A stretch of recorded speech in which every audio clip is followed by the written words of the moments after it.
Nafarroa gaur izenari keinu eginez, joan den astelenean 2016ko San Ferminetako bortxaketaren inguruko epaiketa hasi zela eta gaiaren inguruko trataeraz galdetu diegu gure analistei.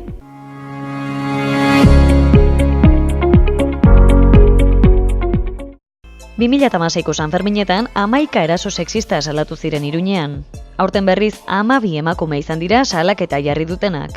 Egun hauetan ordea, 5 gizonezko, tartean guardia zibil bat eta militar bat epaitzen ari dira Nafarroako justizia epaitegian, iazko San Ferminetan taldean emakume bat bortxatzeagatik.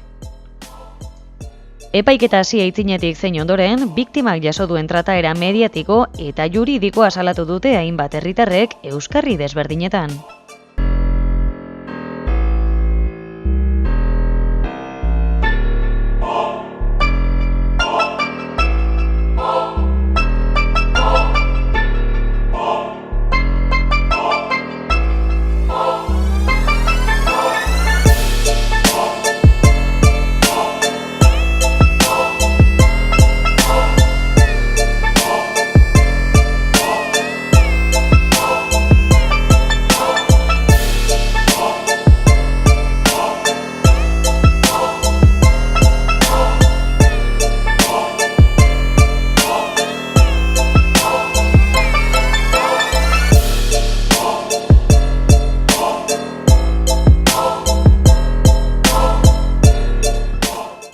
Euskal Herrian egin diren hainbat epaiketetatik jasotakoen arabera, 2009an Nagore Lafaxen amari herri epaimaia galdetu zion, ea alaba oso mutiltzalea ote zen. 2016an Gasteizko epaile batek hankak ongi itxi ote zituen galdetu zion emakume bortxatuari. Aurten, taldean emakume bat bortxatu zuten erasotzaileen abokatuak galde egin du, biktimak sare sozialetara igotako argazkiak bateragarriak ote diren trauma bat izatearekin. Eragile desberdinetako emakumeek azaldu dute sensazionalismoan oinarrituta eta sistema patriarkalak babestuta egiten den kazetaritzak bi aldiz egiten duela emakumea biktima, jasandako indarkeriagatik eta baita bortxatua izan dela justifikatu beharragatik ere.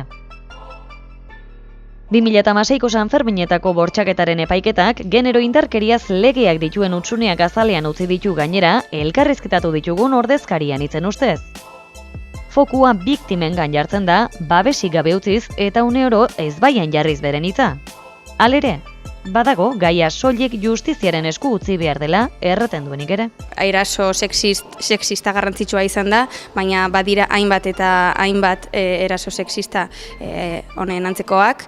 Horregatik gure kritika soziedadearen eta sistemaren aurkakoa da eta ez bakarrik epaiketa hontan gertatzen ari denari buruz. Queremos desde luego apoyar a la víctima, darle toda nuestra solidaridad por todo el proceso y por todo lo que está pasando esta mujer, pero dándole y partiendo de esta solidaridad no queremos poner el foco en este juicio. Creemos que mediáticamente además se está dando una mala cobertura mediática, toda una serie de programas que ya se conocen, televisivos fundamentalmente, y también la prensa están poniendo el foco mucho más en los agresores que en la víctima.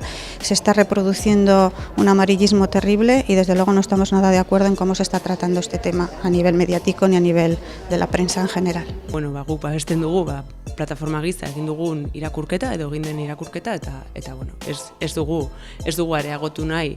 Bola hau justo nire ustez egiten duena da iraunaraztea sistema bera eta iraunaraztea beraz emakumeen kontrako indarkeria. Eta jo puntuan jarri behar duguna bada justo bestelako aldagaiak ez.